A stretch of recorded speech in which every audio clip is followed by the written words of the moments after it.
Chez Danone, on a la chance que cet engagement ait été porté au plus haut niveau depuis très longtemps. Par Antoine Riboud, tout le monde connaît son discours de Marseille.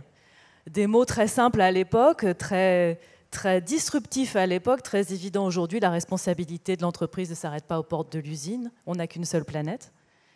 Franck Riboud, après, qui a créé la mission de l'entreprise, apporter la santé par l'alimentation au plus grand monde. Et puis Emmanuel Faber, aujourd'hui, qui reprend le flambeau. Moi, avec une phrase qu'il a mise dans une des tribunes l'année dernière que je trouve très forte. La performance économique sans le progrès social n'est que barbarie. Le progrès social sans performance économique n'est qu'utopie. Et je pense que c'est vraiment là-dedans qu'on se situe. Et les gens chez Danone sont des gens engagés. Moi, je suis chez Danone depuis 3 ans. Avant, je viens du secteur public. J'ai créé le revenu de solidarité active avec Martin Hirsch. Ce n'est pas totalement un hasard. Il y a vraiment l'idée qu'on peut changer le monde à travers une nouvelle vision de l'entreprise. Derrière la vision, il y a la stratégie.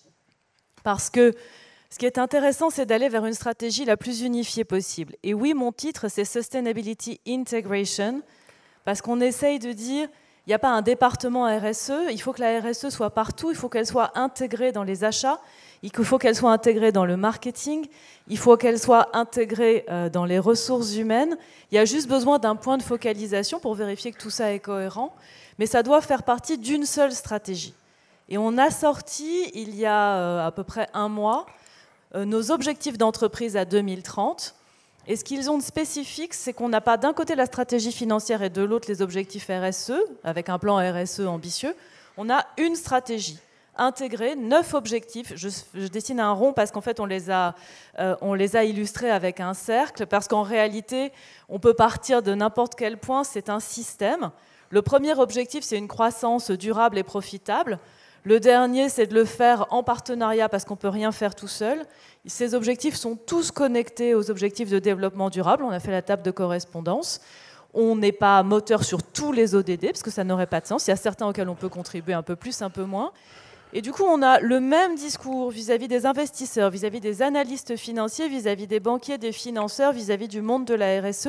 Et on espère un jour vis-à-vis du consommateur. On a mis les marques au centre. Parce qu'en réalité, tout ça, il faut qu'on arrive à le porter au consommateur. C'est ça qui transformera le modèle d'entreprise.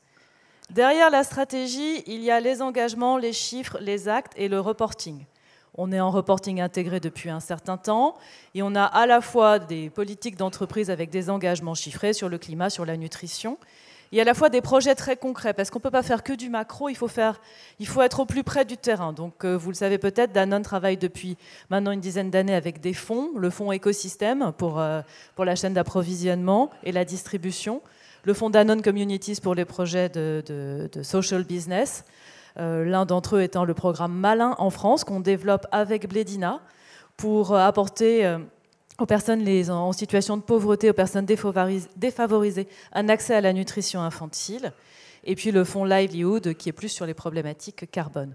Donc une vision, une stratégie, des actes mesurables et une transparence à l'intérieur d'un mouvement. Et c'est là qu'on trouve Bicorp et l'engagement très fort que nous avons sur Bicorp. Donc en France, c'est l'entreprise Les Deux Vaches, filiale de Danone, qui est labellisée Bicorp. Et nous avons pris l'engagement d'aller vers une certification labellisation Bicorp de toute l'entreprise d'ici à 2030. Ça fait partie des 9 objectifs stratégiques que je vous citais tout à l'heure. Nous avons obtenu la certification aux États-Unis. Notre filiale américaine s'appelle Danone Wave, maintenant Danone North America, il y a environ 3 mois.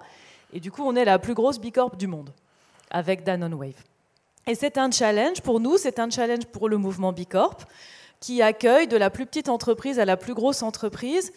Et Bicorp, c'est plus qu'une certification, c'est ce que disait Benjamin, c'est un mouvement, c'est une dynamique, et c'est aussi une manière de connecter aux consommateurs. Pour l'instant, ce label est très peu connu, mais on espère qu'il sera progressivement développé pour faire la part des choses entre les entreprises qui essayent vraiment et qui avancent versus celles qui sont un peu plus réticentes. Alors, qu'est-ce qu'on attend de la loi Pacte ? 2 choses très simples. La première, nous, on est très contents de la partie universelle du rapport Sénart-Nota.